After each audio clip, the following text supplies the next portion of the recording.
Hello friends, welcome to my channel learn with Keeru. आज हम पढ़ेंगे क्रेडिट कार्ड्स के बारे में।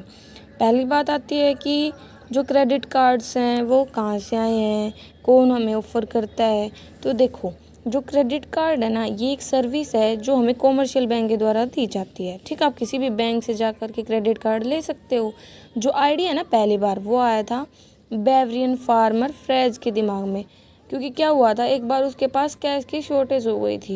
ठीक है, ये एक अमेरिकन बिजनेस थे और जब वो एक डिनर के लिए गए थे तो उनके पास पैसा नहीं था, तब उनके दिमाग में ये आया था। पहला बैंक था बार्कले बैंक, ठीक है, जिसने 1966 में क्रेडिट कार्ड को इंट्रोड्यूस किया था ब्रिटेन में। अब हम क्रेडिट कार्ड को पढ़ रहे हैं तो पहले तो हमें यही पता होना चाहिए कि क्रेडिट क्या होता है। तो आप खुद देखते होगे, भाई मैं उधार पे सामान ले आया, तो मतलब एक सर्विस हो जाती है। ठीक है, सामान मिल जाता है या पैसे उधार पे ले आया, जिसको आप फ्यूचर डेट को पे करते हो। देखो, व्हेन गुड्स एंड सर्विसेज और money is received in exchange for a promise to pay a definite sum of money at future date, मतलब गुड्स हो, सर्विसेज हो, मनी हो, जो आपको मिल रही है एक प्रॉमिस के बदले कि आप उस पैसे की मनी को या मनी के बदले मनी को फ्यूचर डेट को रीपे कर देंगे। ठीक है, अब आगे देखो। अब बात आती है पहले तो क्रेडिट कार्ड का मीनिंग। ठीक है,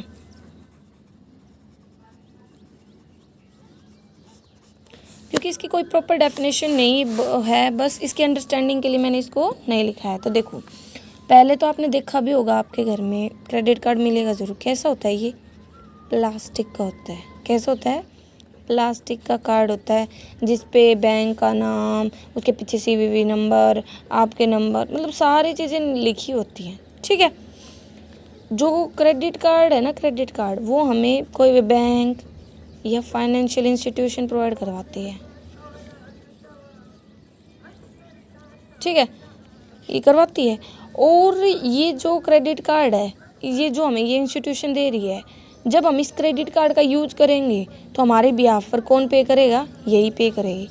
तो क्या आती है कि जो फाइनेंशियल इंस्टीट्यूशंस हैं वो किसके बिहाफ पर पे करती हैं? पे ऑन बिहाफ ऑफ कस्टमर।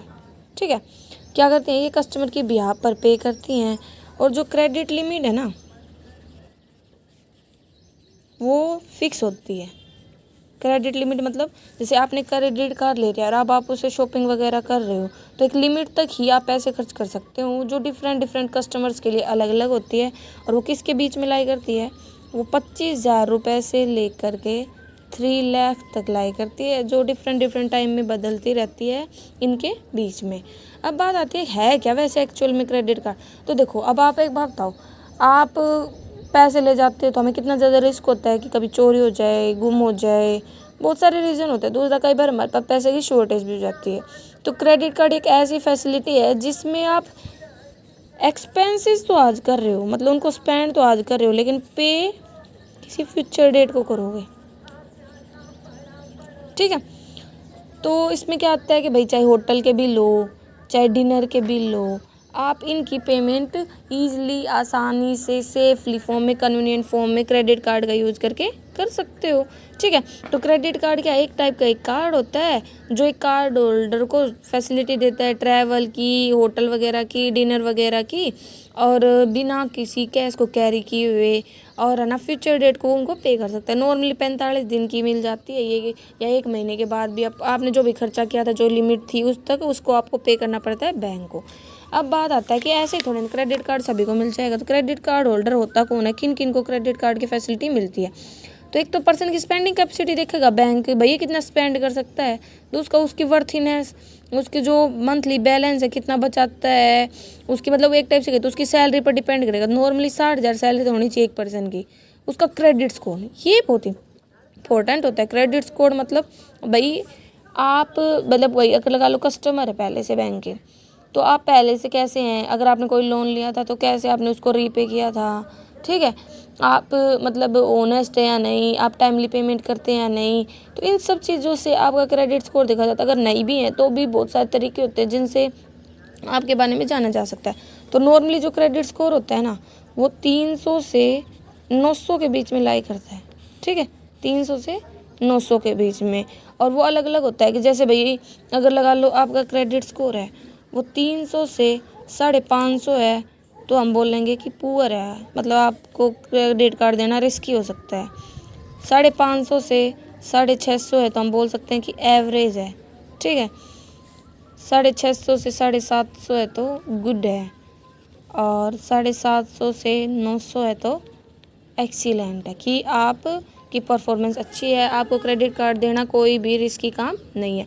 ये ऐसा बैंक क्यों करता है, क्रेडिट स्कोर वगैरह, क्यों, क्या पता आप क्रेडिट कार्ड लेके भाग जाओ या खर्चे करके और बैंक को पैसे ही रिपे ना करो, उस टाइम पे बैंक आ जाएगा, ठीक है। तो बैंक के सामने बहुत सारी प्रॉब्लम्स आ जाती हैं।